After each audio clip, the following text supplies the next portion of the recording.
Ouais, il est potox, c'est Antox, et bienvenue dans cette nouvelle vidéo consacrée à la critique de l'épisode 60 des 50 de la saison 2. Comme d'habitude, ça va spoiler de partout, donc je vous invite à regarder l'épisode de votre côté dans un premier temps, et ensuite à revenir sur cette vidéo pour qu'on puisse en discuter tous ensemble. Nous commençons donc cet épisode là où on s'était laissé, c'est-à-dire au 21e jeu. Pour rappel, c'est un puzzle où seulement les deux premiers qui pourront le terminer seront sauvés, et donc il y aura au total 3 nominés. Le dessin en question est une tête de lion, et à sa grande habitude, Steph est confiant comme d'hab, j'ai envie de te dire, il a aucune faiblesse, il a aucun défaut, il est parfait. Le jeu donc commence et tu as les joueurs qui donc font glisser leur panneau. J'avoue que moi je m'attendais pas à ça, moi je pensais que c'était un peu comme avec les aventuriers où simplement ils prennent le panneau et ils le déplacent un peu comme ils veulent, ils doivent simplement le reconstituer, mais il n'y a pas d'ordre supplémentaire à gérer. Ça pousse la difficulté un petit peu plus loin. Nico il m'avait fait rire parce qu'il s'était rendu compte en fait qu'il avait une pièce en fait qui était au mauvais endroit alors que tout le reste était bon, et du coup il essayait de le déplacer. Ça servait à rien, mais ça m'avait fait sourire en fait de le voir comme ça. Nico qui avait dit en interview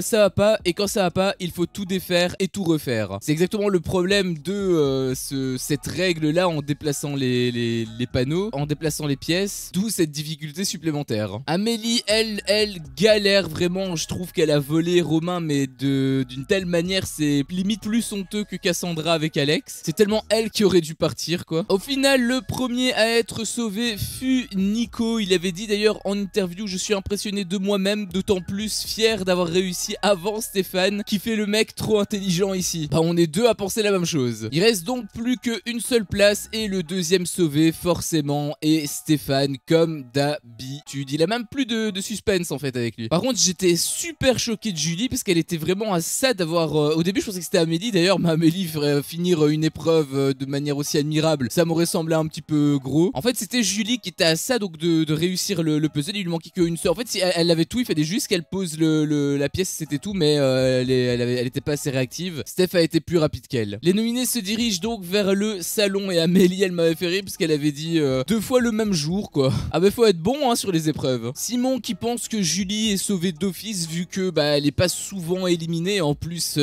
Simon et Amélie ont été les nominés sur le jeu juste avant, donc c'est dans la logique des choses que Julie soit sauvée. Sauf que Julie elle est pas sûre de ça, puisqu'elle répond que au contraire peut-être qu'ils vont se dire elle est forte, on va l'éliminer. Ce à quoi Simon répond: je pense pas que c'est la mentalité de Steph par exemple. Et c'est là où j'ai réfléchi et je me suis posé pas mal de questions. En fait on sait pas qui a voté pour le jeu d'avant avec Romain, on sait pas qui a voté pour qui. Nico avait proposé de voter pour Romain, donc pour justement le fait qu'il était compétitif etc, qu'il méritait sa place. Ce à quoi Steph était d'accord. Sauf qu'au final il a eu qu'une seule voix, Romain. Donc c'était la voix de qui? Est-ce que c'était la voix de Nico puisqu'il a proposé le truc, ou est-ce que c'était la voix de Steph qui a validé les propos de Nico et en plus qui prône le mérite H24? Enfin je dis ça mais c'est seulement en fonction de ses humeurs réellement, parce que je trouve ça bizarre en fait que c'est Amélie qui réintègre le jeu et pas Romain. Vous trouvez pas que Romain est beaucoup plus dangereux que Amélie, et que donc stratégiquement pour le jeu ce serait plus facile de jouer contre Amélie en finale que contre Romain? Mais bon, on fait pas de stratégie, on joue que à l'affect ici, y a pas de stratégie. Je la refais, y a pas de stratégie ici, on joue que à l'affect, y a pas de stratégie. Les sauvés entrent donc dans la salle des votes et Mel commence d'entrer en interview à dire quoi qu'il arrive je veux sauver Simon et Amélie. Donc vraiment ça pue de ouf pour Julie. Et là en plus grosse surprise, le lion annonce qu'il n'y aura qu'un seul sauvé, et donc il y aura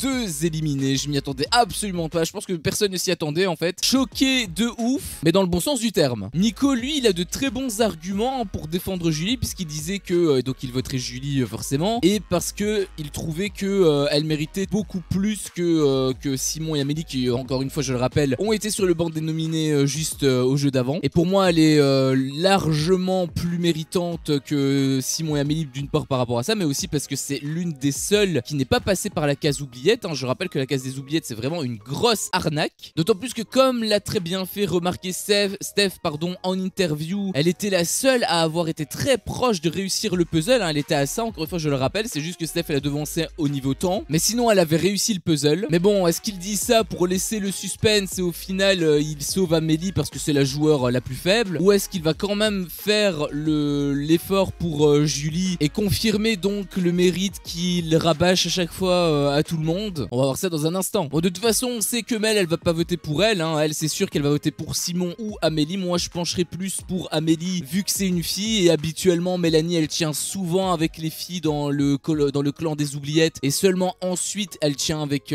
Simon. Et c'est Vivian, par contre, lui, c'est vraiment le vilain petit canard. Lui, on s'en fout. Je la trouve très hypocrite, en fait, hein, Mel. Un petit peu comme Jade et Steph, finalement. Donc, les joueurs votent et les nominés entrent dans la salle des votes. Et le premier à être éliminé avec 0 voix, donc lui, il a aucun suspense, c'était Simon. En même temps, on n'en avait pas entendu parler dans la salle des votes et c'était quasiment sûr pour moi que Simon allait sortir. Le seul truc qui aurait pu pencher, c'était le vote de Mélanie, mais j'étais quasiment sûr qu'elle allait voter pour Amélie de toute façon et ça se confirme maintenant. C'était assez prévisible. Donc là, tout dépend en fait de Steph. Choisira-t-il le mérite comme il le défend depuis le début, ou est-ce que c'est juste une façade pour se donner une belle image et qu'il est beaucoup plus stratégique et manipulateur qu'il ne pourrait le laisser croire? Bon, on va le savoir tout de suite, puisque sans plus tarder, on a directement le deuxième éliminé et donc le sauvé, enfin la deuxième éliminée et la sauvée. Et donc à 2 voix contre 1, Steph a décidé de sauver Amélie, donc Julie est éliminée. Ça, c'est la valeur que Stéphane défend à l'oral et ça, c'est la valeur qu'il défend réellement. Je suis extrêmement déçu de Steph. En même temps, on le sentait un peu en fait, hein, on le sentait un peu concrètement.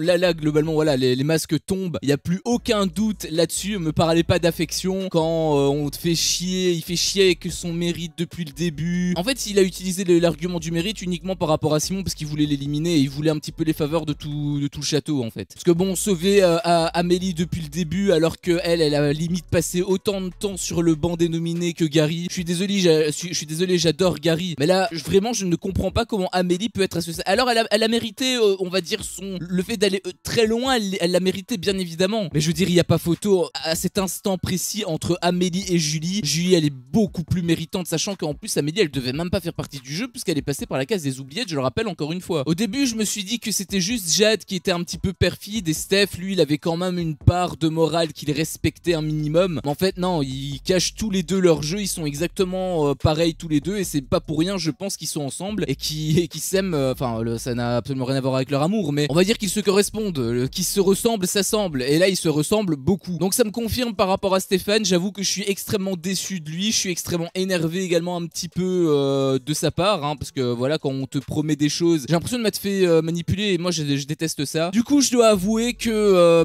je l'aimais bien Stéphane au début. Puis j'étais un petit peu mitigé à cause de Jade, mais j'arrivais quand même à dissocier les choses. Je me suis dit bon, Jade c'est Jade, Steph c'est Steph. Par contre là, je suis désolé, mais Steph il a complètement confirmé mes craintes par rapport à ce que j'avais peur réellement. Donc je l'aime plus quoi. Bref, il reste 4 candidats et sur les 4 candidats, il n'y a qu'un seul joueur qui n'est pas passé par la case des oubliés, c'est Nico. Je trouve absolument honteux que Romain et Julie se sont fait éliminer par des joueurs qui ont été avantagés à ce point. Depuis le début, j'arrêtais pas de le dire par rapport aux oubliettes V2 que c'était de la merde. Même les oubliettes V1 en fait. À chaque fois on me rabâchait les oreilles, oui mais c'est parce que t'es aveuglé par Jessie, tu tiens avec Jessie. Alors je tenais avec Jessie par rapport à Stéphane. Mais même Jessie, elle n'était pas censée faire partie du jeu. Moi j'étais content de l'avoir bien évidemment. Mais intrinsèquement, elle méritait pas sa place autant que les 50 de base. Et Steph ne mérite plus sa place depuis qu'il a été repêché, selon moi encore une fois, depuis qu'il a été repêché par les oubliettes, depuis qu'il a été repêché par la prod en fait. Parce que ça fait simplement pas partie du jeu. Ce sont des règles qui se sont ajoutées au fur et à mesure et nous on les connaissait même pas. Vous imaginez un peu l'état psychologique dans laquelle Romain et Julie sont, se faire éliminer par des joueurs qui ne sont plus censés être là. Ce jeu est une énorme mascarade. Je le dis haut et fort, ce jeu est une mascarade. Je suis ultra dégoûté, en plus Steph qui en rajoute une couche en interview. Tous les 4 on est méritants et pour les autres,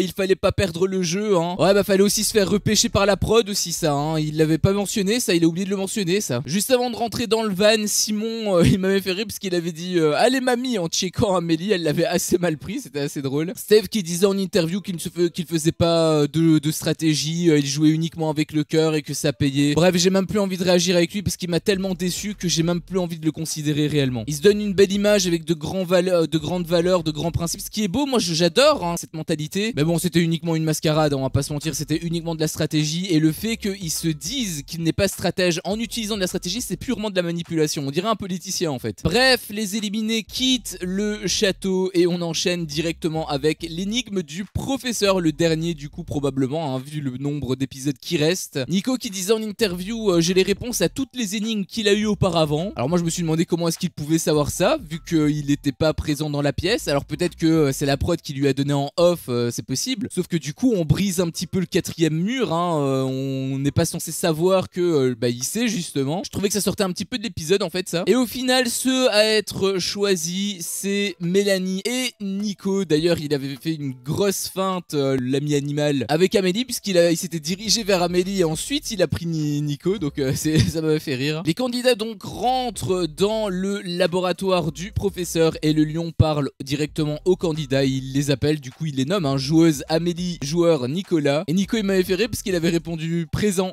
Comme d'habitude, plus le temps passe, moins le montant des gains sont élevés et ils ont 5 minutes pour gagner 1000 € dans la limite des 3 réponses. Nico qui avait dit un truc très intéressant puisqu'il avait dit 5 minutes, ça veut dire que c'est long, ça veut dire que c'est dur. Et je peux te dire qu'il est pas au bout de ses surprises, hein. L'énigme est donc la suivante. Tu as 4 images avec des silhouettes d'amis animaux du lion, hein, qui sont un petit peu combinés et qui forment donc un poids qui est indiqué en dessous de chaque image. Et il faut trouver le poids de la 4e image, donc des 3 amis animaux. À peine l'énigme commence, Mel elle est déjà au bout de sa vie, elle disait oh là là là là là là là là. Néanmoins elle a quand même trouvé une bonne logique puisqu'elle disait qu'il fallait comparer en fait les images et donc voir en fonction des animaux manquants quel différentiel de poids ils ont chacun. Par contre un truc que j'ai pas apprécié du tout, c'est le fait que le lapin est tapé avec son bâton sur la rambarde. Depuis quand le lapin il déconcentre comme ça les joueurs? Il avait pas fait ça au début. Alors c'est peut-être parce qu'ils sont en finale, mais quand même c'est pas très fair play pour les joueurs qui juste... Bon, après on parle de fair play à un jeu où il y a des oubliettes V1 et V2. J'ai envie de te dire plus rien ne m'étonne. Nico qui décide de proposer un chiffre au hasard. Il décide donc de proposer le 146 pour tenter sa chance. Et si jamais c'est pas ça, il continue simplement le jeu. Forcément c'était pas ça. J'ai trouvé que la tentative, bon, elle était sympa, mais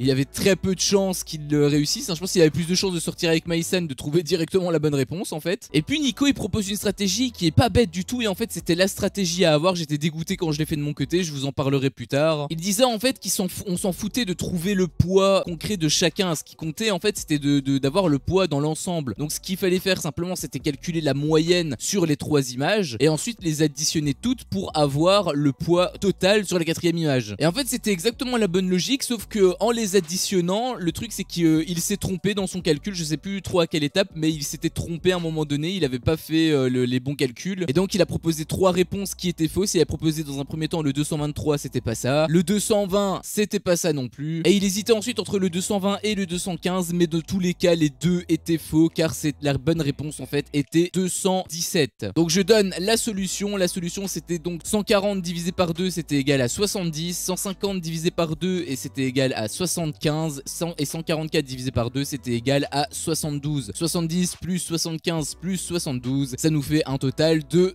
217. Vous faites les chier les Français, hein, avec vos 70 et vos 90 là. Vous savez pas dire 70 et 90 comme tout le monde. Donc pour ma part j'aurais échoué puisque déjà je l'ai fait en 7 minutes 53 très exactement. Donc j'étais très loin de la limite des 5 minutes. Je m'étais trompé une fois donc j'ai perdu quand même pas mal de temps. Je pense que j'ai perdu 2 minutes 30, mais même j'aurais gagné. Si j'avais gagné quelque chose j'aurais gagné des centimes limite. Et en plus c'était pas legit de ma part parce que je me suis fait aider par un fichier Excel alors que eux normalement c'était censé être des calculs mentaux qu'ils devaient faire. Donc dans tous les cas j'aurais échoué. Pour vous présenter en revanche ma solution, j'avais un bon raisonnement, hein. J'avais le même raisonnement que Mélanie en fait, sauf que mon raisonnement était beaucoup trop long et du coup c'est ça qui m'a fait perdre énormément de temps parce qu'il était trop long, il était trop compliqué pour les calculs mentaux et il fallait tout retenir etc. Bref, c'était beaucoup plus casse-tête que la première solution et c'est pour ça d'ailleurs que la deuxième solution que je vous propose là, elle est bonne mais c'était pas celle qu'il fallait utiliser pour la réussir dans la limite de temps imparti. Mon raisonnement est donc le suivant. Si tu fais donc un comparatif entre les animaux, par exemple l'image 1 et l'image 2, tu vois que le lapin est là et il y a un renard qui remplace le chien. On voit également donc qu'il y a une différence de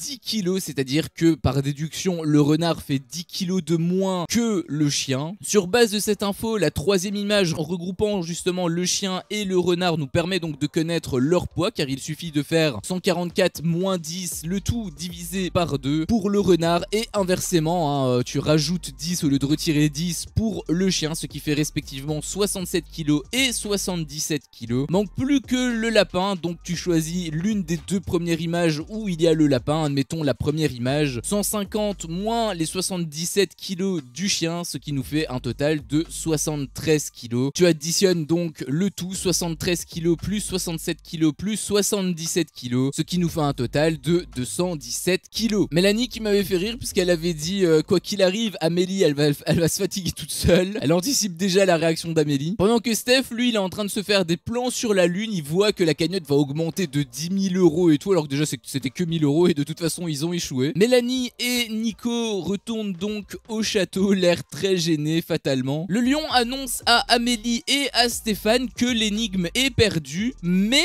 qu'il leur laisse une seconde chance et donc leur propose également à eux de jouer. Du coup forcément ni une ni deux, eux ils se dirigent directement vers le laboratoire du professeur Lapin. Mais Nico il m'avait fait rire parce qu'il s'était caché en fait derrière une plante, inutilement hein, d'ailleurs, puisque de toute façon Mélanie elle était en train de leur parler etc. Elle essayait de leur donner un petit peu quelques infos, un max d'infos en fait, avant que le jeu commence, ce qui est considéré comme de la triche hein, en utilisant les termes. D'ailleurs Mel elle m'avait fait beaucoup rire parce qu'en discutant avec Mélanie elle était cachée derrière la plante et en discutant avec Mélanie elle disait c'est chaud mais je pense qu'on n'a pas réfléchi de la même façon. Ça va Nico? Ouais parce que Nico était juste derrière, c'était comme elle parlait en plus, enfin la situation était drôle, la situation était drôle. Fais pas le rabat-joie, je te dis que la situation était drôle. Vient donc le tour de Steph et Amélie. Amélie comme d'habitude hein, complètement à la ramasse forcément. C'est devenu une habitude hein, limite avec elle. Donc tu l'auras compris, tout repose sur les épaules de Stéphane et malheureusement pour lui il opte pour le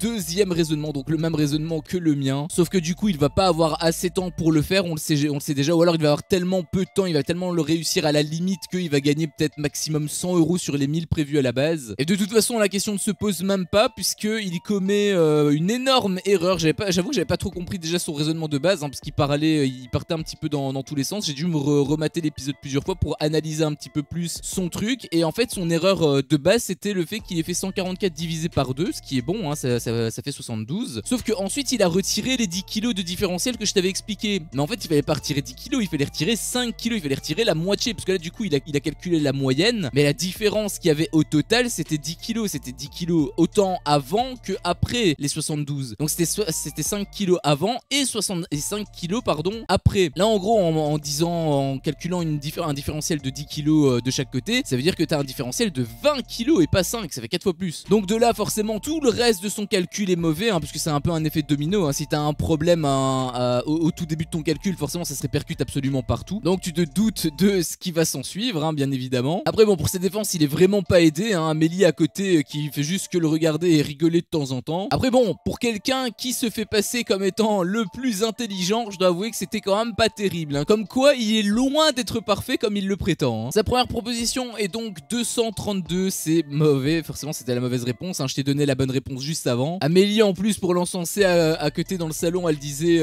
il est fort en maths Steph je crois. À l'entendre de toute façon il est fort dans tout hein. Nico qui m'avait fait rire puisqu'il avait dit en interview j'ai hâte de voir l'excuse qu'il va me sortir si jamais il rate cette énigme. Bah j'ai hâte aussi Nico, on est tous les deux dans le même bateau. Et j'aimerais juste terminer l'épisode sur une petite erreur de Nico, ça m'avait fait un petit peu rire, mais bon c'est rien de transcendant. Mais il avait utilisé donc le terme QI hein, donc ça veut dire quotient intellectuel, c'est deux lettres, un Q et I pour quotient intellectuel. Et il m'avait fait rire parce qu'il avait dit QI. Alors je sais pas s'il est au courant de comment ça se dit, je pense que oui, mais ça m'avait fait rire comment il s'était trompé. Sachant qu'en disant ça, il était un petit peu en train de se foutre de la gueule de Stéphane, donc le timing était parfait quoi. Donc voici mon avis sur cet épisode, c'était un bon épisode dans le sens où il s'est passé des choses. Après là on est dans la finale, on est dans la phase finale, donc forcément il se passe tout le temps des choses, donc ça va être comme ça jusqu'à la fin de toute façon je pense. J'avoue que j'ai vraiment pas aimé le fait que Julie soit partie, et en plus encore une fois c'est l'une des seules qui méritait vraiment sa place parce qu'elle est pas passée par la case des oubliettes. Je suis vraiment dégoûté, je suis également extrêmement déçu de Steph. En même temps je le sentais un petit peu, mais il avait une petite part de moi qui me disait oui t'inquiète Steph il est quand même noble, il a quand même une morale, il va quand même respecter sa parole etc. Je voulais y croire hein, du plus profond de mon être, mais il m'a énormément déçu. En fait il a juste confirmé la façon dont je voyais déjà de base Jade, c'est-à-dire quelqu'un de perfide, quelqu'un de manipulateur qui maquille en fait les mots en disant qu'il n'est pas stratégique alors qu'en fait il fait énormément de stratégie sauf qu'il le dit pas. Il veut se donner une belle image, en plus il est extrêmement imbu de lui-même hein, puisqu'en interview à l'entendre il est parfait, il a tout réussi, alors que là preuve en image quand c'est du concret, là il est mis en difficulté. Bref, preuve qu'il a des défauts, et le fait qu'il soit autant impétueux comme ça, j'avoue que moi ça me dérange, et il m'a beaucoup déçu par rapport au fait qu'il disait avec le mérite etc. Au final c'était des couilles, et je le savais un petit peu quelque part depuis le début, mais je voulais y croire, sauf qu'il m'a littéralement planté un couteau dans le dos indirectement. simplement. Et sinon, la fin d'épisode qui se conclut par l'énigme du professeur, c'était plutôt intéressant, mais comme d'habitude, j'ai envie de te dire, c'était complètement inégal, car à côté, tu as certaines énigmes qui sont giga faciles sa mère, et de l'autre côté, tu as des énigmes limite impossibles. En plus, je suis désolé, mais 1000 € pour une cagnotte qui a que 19 000 €, je pense qu'il aurait fallu au moins 10 000 €. Et en plus, le pire, c'est que le montant des gains est toujours pareil, hein. Peu importe la difficulté de l'énigme, c'est toujours la même chose. Donc, énigme intéressante, mais quasiment impossible en fait à faire en aussi peu de temps, à moins bien évidemment d'avoir eu directement le bon raisonnement, etc. Mais le faire en moins d'une minute, ça me paraît quand même ultra chaud. Mais sinon, ça restait quand même intéressant. Mais j'aurais aimé quand même qu'ils équilibrent un petit peu plus la balance, et aussi qu'ils donnent des gains un peu plus en adéquation avec le niveau de difficulté de l'énigme. En tout cas, ce sont mes attentes pour la saison 3 s'il y en a une. L'épisode donc s'achève ici. Si mon contenu te plaît, fais-le moi savoir en me laissant un énorme pouce bleu. À chaque fois que je vois ça, je vois que mon contenu plaît, et donc moi ça me motive à continuer. Si t'es pas encore un peu tox, qu'est-ce que tu attends pour me défoncer ce gros bouton rouge? N'hésite pas à activer la cloche pour ne rien louper, et je te dis à la prochaine pour une prochaine vidéo. Ciao.